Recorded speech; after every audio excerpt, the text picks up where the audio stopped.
जय जय श्री राधे, जय जय श्री कृष्णा। मित्रों, मैं महेश पाठक श्री धाम वृंदावन से आपके सामने हाजिर हूँ एक नई जानकारी लेकर के।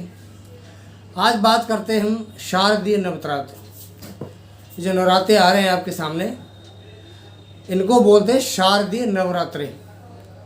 और एक आते हैं ग्रीष्मकालीन, जो चैत्र के महीने में आते हैं जब हमारा नया संवत शुरू होता है। और एक ये सर्दियों वाले होते हैं। तो साल में 2 बार हमारे नवरात्र आते हैं और 2 बार हमारे गुप्त नवरात्र आते हैं। तो मित्रों, आज बात करते हैं शारदीय नवरात्रि की कि कब से शुरू हैं और इनका क्या विधान है और कैसे हमें इनकी पूजा करनी चाहिए और क्या इसका नियम है, कैसे मनाते हैं। आपको सारा इसका जो विधान है वो मैं आज आपको बताने वाला हूँ। तो हमारे जो ये नवरात्रे हैं, अश्विन माह की शुक्ल पक्ष की जो प्रतिपदा आती है, इसको पड़वा कहते हैं, प्रथमा कहते हैं, उस तिथि से शुरू होते हैं और अश्विन मास की शुक्ल पक्ष की नवमी तक ये हमारे नवरात्रे चलते हैं। अगले दिन दशमी आती है, जिसको हम विजयादशमी कहते हैं, दशहरा कहते हैं।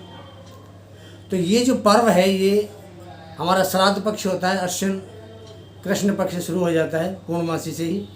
तो हमारे श्राद्ध पक्ष हैं, जिसको पितृपक्ष भी कहते हैं। तो जो पितृपक्ष है, उसके बाद में नवरात्रि शुरू होते हैं।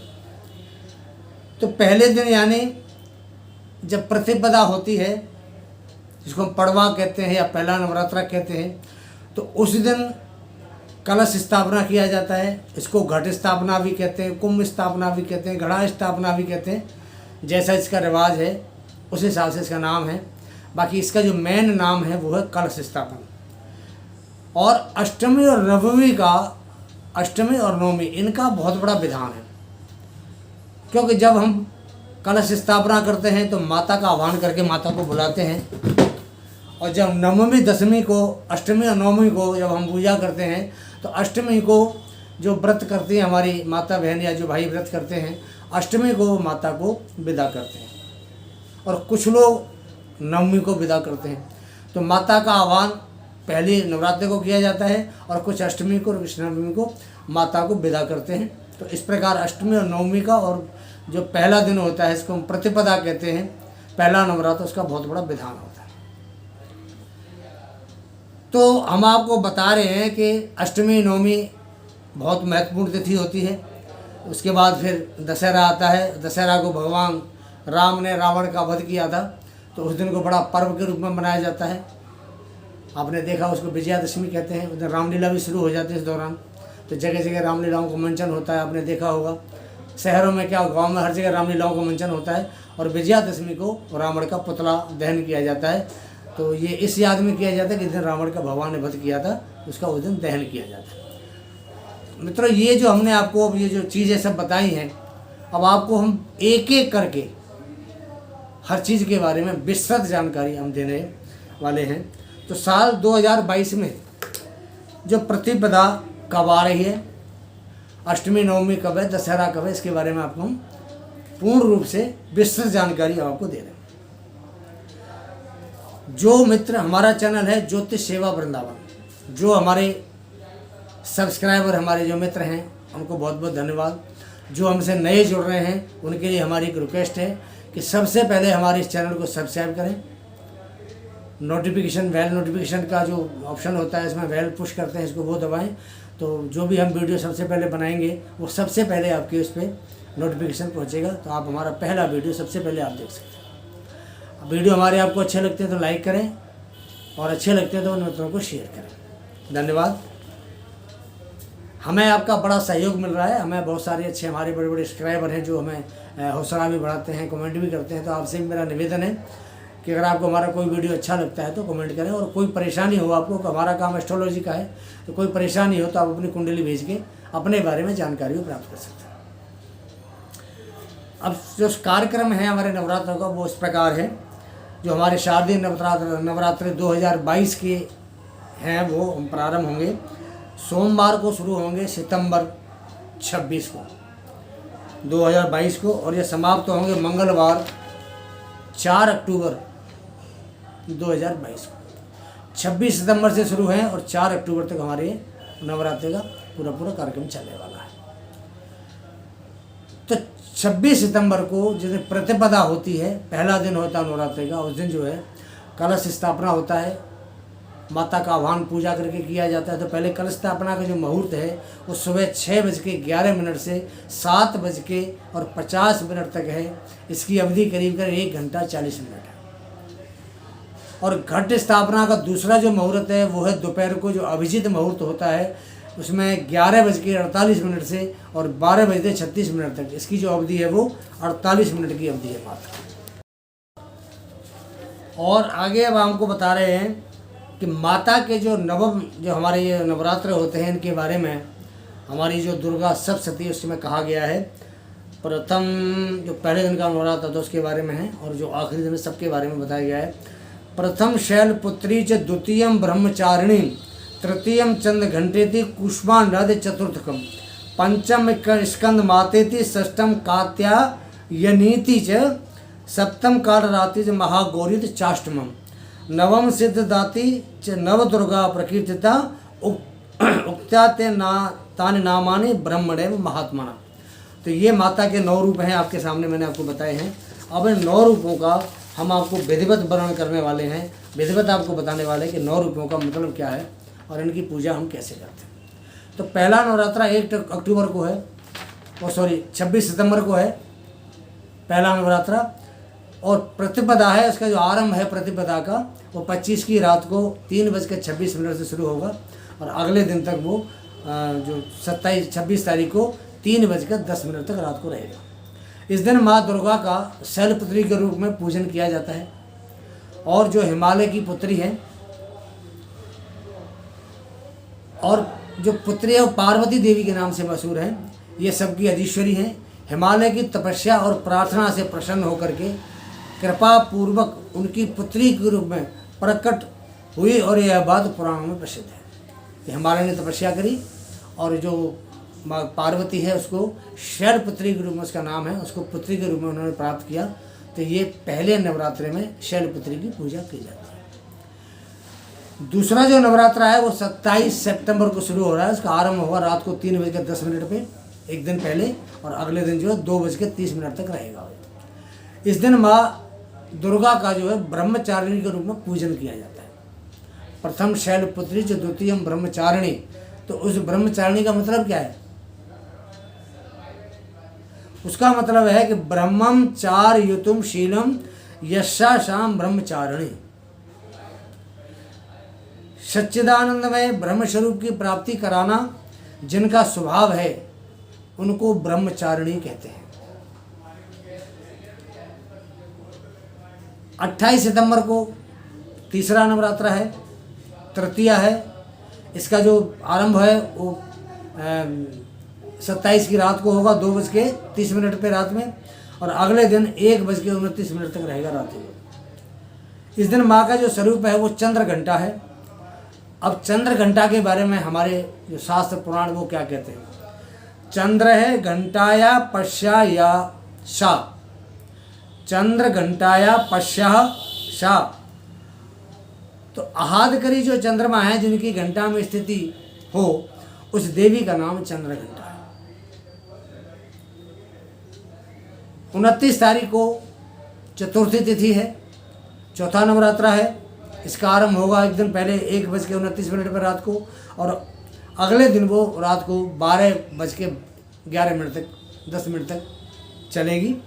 तो इस दिन जो माँ का रूप है पूजा करते हैं वो कुष्मांडा के रूप में माता की पूजा की जाती है। कुष्मांडा का रूप है माँ दुर्गा का। तो कुष्मांडा के बारे में हमारे शास्त्रों में कहा गया है, कुत्सतः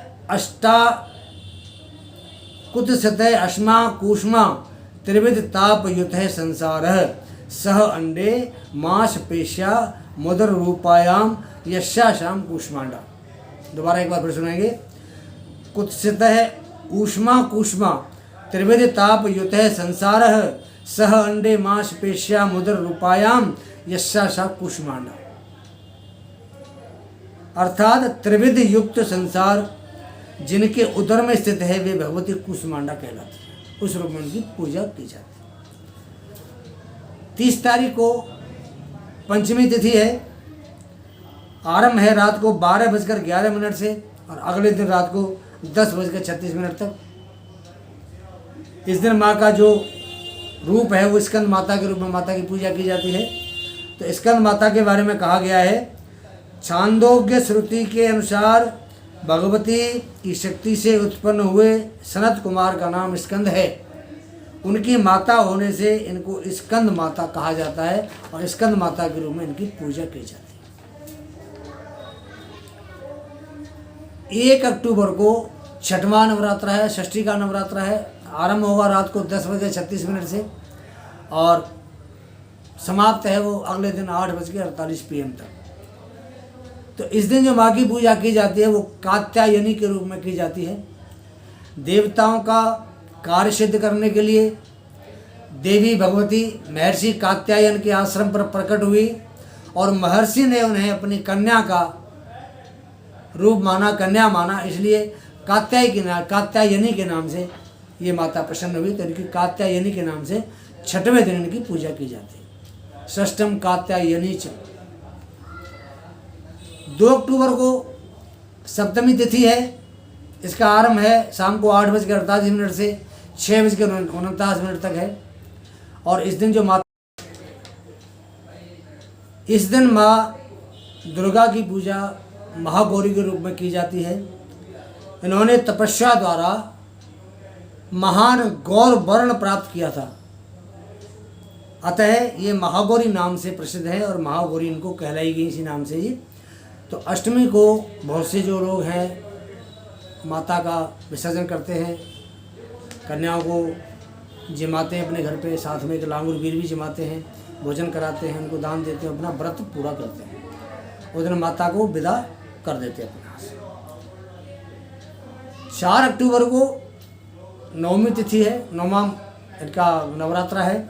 तो उस दिन शाम को जो आरंभ होना है वो एक दिन पीछे से 4:39 से आरंभ होगा और ये 4 अक्टूबर को 2:22 पे ये नवमी तिथि खत्म हो जाएगी। तो इस दिन माँ की पूजा सिद्धदात्री के रूप में होती है। सिद्धि अर्थात मोक्ष को देने वाली होने से माता सिद्धदात्री कहलाई। तो ये जो है मैंने आपको जो 9 माता के रूप हैं, आपको इसके बारे में मैंने पूरी जानकारी दी कि माता के जो रूप हैं, इन रूपों में माता कैसे कैसे हम लोग माता की पूजा करते हैं। एक बार दोबारा आपको फिर बोल देता हूँ। प्रथमं शैलपुत्री च, द्वितीयं ब्रह्मचारिणी, तृतीयं चंद्रघंटेति, कूष्मांडेति चतुर्थकम्, पंचम स्कंदमातेति, षष्ठम कात्यायनीति च, सप्तम कालरात्रीति, महागौरीति चाष्टमम्, नवम सिद्धदात्री च, नवदुर्गा प्रकीर्तिता, उत्यातेन तानि नामानि ब्रह्मणेव महात्मना। तो ये माता के 9 रूप आपको मैंने बताए कि माता इन 9 रूपों में हमारे घर आती है और हम 9 रूपों में माता की पूजा करते हैं। अब 5 अक्टूबर को 10वीं तिथि है।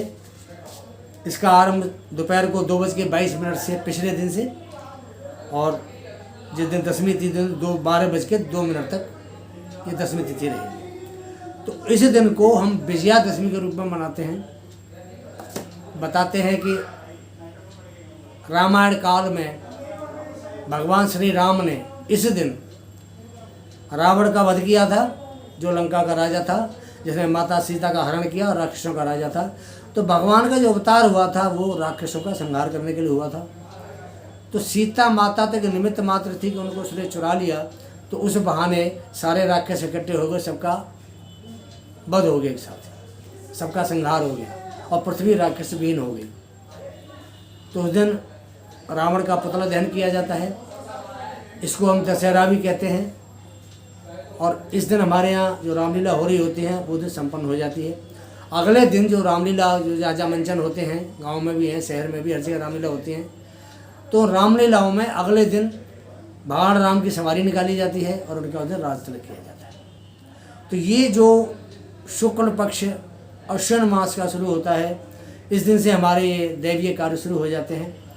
इसके बाद और भी त्यौहार आते हैं, जैसे अब करवा चौथ आती है, करवा चौथ के बाद में फिर दिवाली आती है, दिवाली के बाद में फिर और सारे त्यौहार शुरू हो जाते हैं।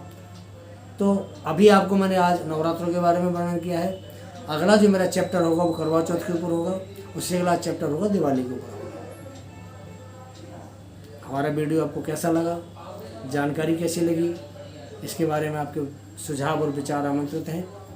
मैं महेश पाठक सीधा वृंदावन से आज्ञा चाहता हूँ। परमात्मा से दुआ करूँगा कि आप सब सुखी रहें। अगर आपको किसी कुंडली का विश्लेषण कराना है, कोई दिक्कत नहीं है, आप अपनी डेट ऑफ बर्थ भेजिए। इस वीडियो में हमारा फ़ोन नंबर है, व्हाट्सएप नंबर है, और विश्लेषण करा के आपको उसका जो सटीक और जो सरल समाधान होगा वो आपको बताया जाएगा।